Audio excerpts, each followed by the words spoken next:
right, well, here we are back on the Making Waves podcast. This is going to be an interesting one because we're joined by fellow podcasters. And in the spirit of DevSec, this is not about competition. This is about collaboration here today. So fellas, why don't you go ahead and introduce yourself? Sure. Thank you very much for having us on, and congratulations on a successful podcast thus far. I think we're a little bit behind you in terms of hours recorded, but we'll do our best to catch up with you. My name's Kevin Tetreault. I'm with Edelman Public Affairs, and I'm also a partner of the Canadian GovTech community. And I'm joined with my colleague, Mitch MacDonald. Hey, Mitch MacDonald, co-founder of the Canadian GovTech community. And we're excited to be on here with you guys and learn a little bit about your experiences and hopefully share our experiences podcasting. Well, it's interesting. There was a lady on earlier. I can't remember who said it on, but she called, I think it might have been Louise Mercier.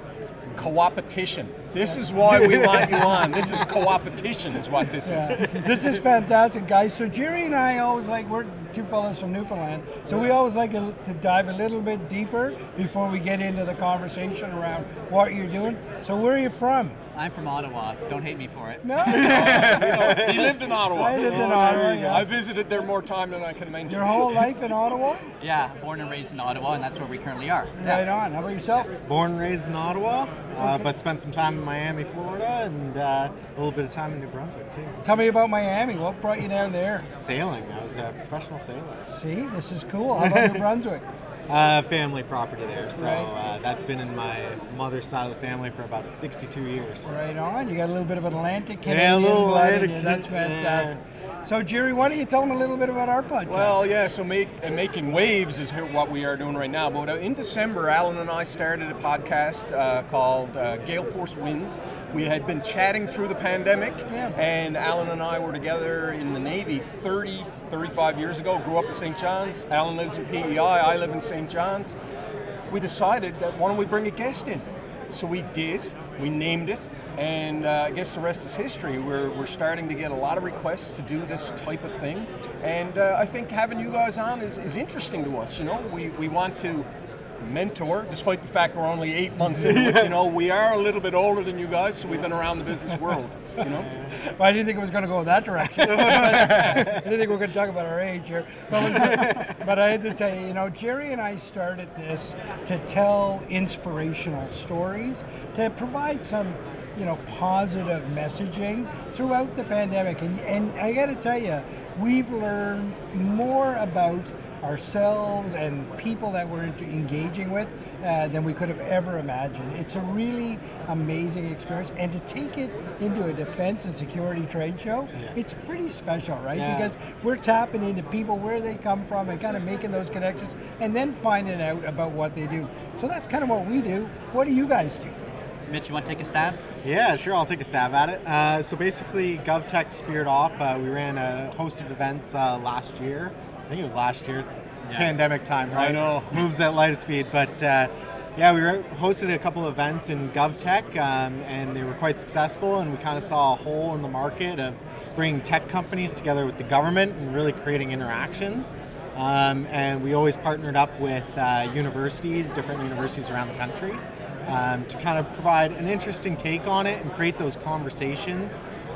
Whether the government's purchasing from the companies or the companies are looking for ITBs or various other connections to kind of make Canadian citizens have the technology that we're all looking for in our government. Yeah, and I can kind of build on that a bit because, being in public relations for a long time, working with companies trying to break into the government, selling the government is not easy. Right. Even for the large companies, right? But let alone a startup. If you're a startup in, Medicine Hat and you want to sell to the government of Canada, it's not that easy, right? And they don't necessarily have the resources to go and buy a lobbyist to go help them break in, right? Yep.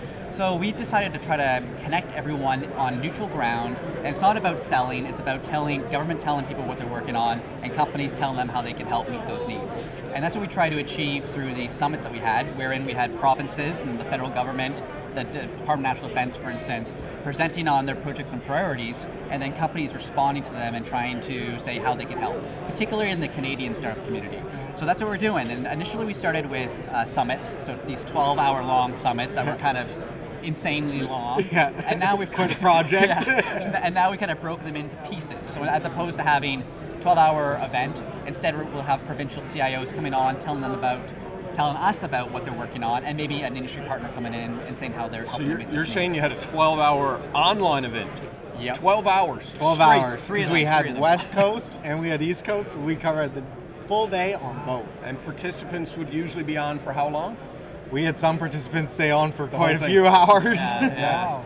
Yeah, but at the end of the day, we record these things, we break them into pieces, make them digestible, Right. Yeah. and that's why we came up with the podcast model. It's a little bit easier for people to digest, Right. on their own terms. Yeah. I love that, right? So it's allowing people to consume this content on their own terms, right? Yeah, I think yeah. that's the trick, right? And that was great in the entertainment business and the like, but now we're kind of taking that into the business development world. Yeah, Right? And yeah, it's exactly. a cool thing, right? Exactly. I mean, we really focus on the long form, so the podcast style stuff, but we've done a really great job of trying to break that up into little pieces, whether it's 5-minute little snippet that provides somebody a piece of valuable information that might help them. Right. Whether it's guide them to a part of the government that they can maybe win a contract or start a connection there, or a bigger prime looking for SMEs to work on projects with them.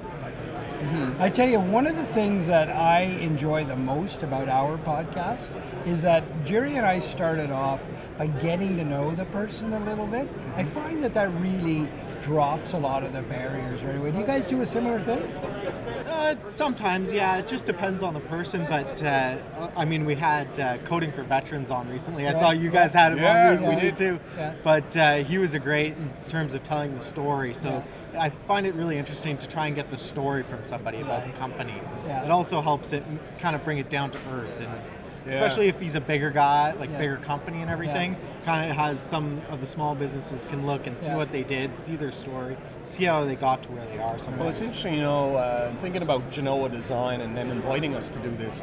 They did a Instagram post, a couple of social media things talking about thought leadership and voices of the industry. Yeah. When you think about it, this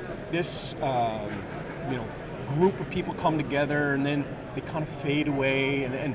But what this company is doing with having us here and being able to record them such that the conversations, important conversations, are remembered and can be revisited. Yeah. That to me is leadership, and I thank Genoa Design for giving us the opportunity to do that. It's interesting. I've been to a lot of trade shows in my life, and in all different sectors, not only defense.